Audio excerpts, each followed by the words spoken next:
রাধে রাধে বন্ধুরা, আমরা সবাই চলে গেছিলাম জগন্নাথ দেবের স্নানযাত্রায়। আর এই মন্দিরটা আমাদের বাড়ি থেকে 45 মিনিটসের উপরে লাগে যেতে। আর এই মন্দিরে যেতে গেলে একটা ছোট নদী পার হয়ে যেতে হয়। তাই আমরা সবাই উঠে পড়েছিলাম একটি বোটে। সেখানে সবাই নিজেদের মধ্যে ফটো তুলতে, ভিডিও করতে খুবই ব্যস্ত ছিলাম। আর এই ওয়েদারটা ছিল খুবই সুন্দর। আমাদের খুবই ভালো লাগছিল এই ওয়েদারে যেতে। কিন্তু লাস্টে দুঃখের বিষয় কী ছিল, যখন মন্দিরে পৌঁছালাম তখন জগন্নাথ দেবের স্নানযাত্রা হয়ে গেছিলো। আমরা স্নান করাতে পারিনি ভগবানকে, তাই আমাদের খুবই মনটা দুঃখে ভরে গেছিলো। আর এই মন্দিরটা ছিল ইস্কনের মন্দির। সবাই ভগবানের সেবা কাজে ব্যস্ত ছিল।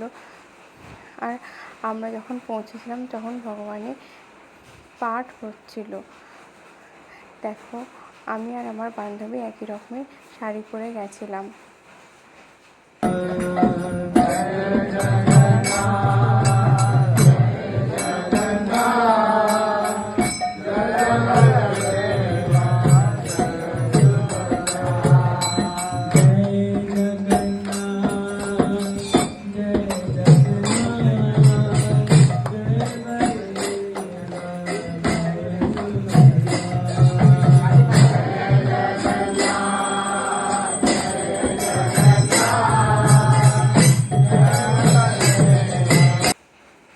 এটা হচ্ছে ভগবানের গজবেশ, যেটা স্নান করানোর পরে পরানো হয়।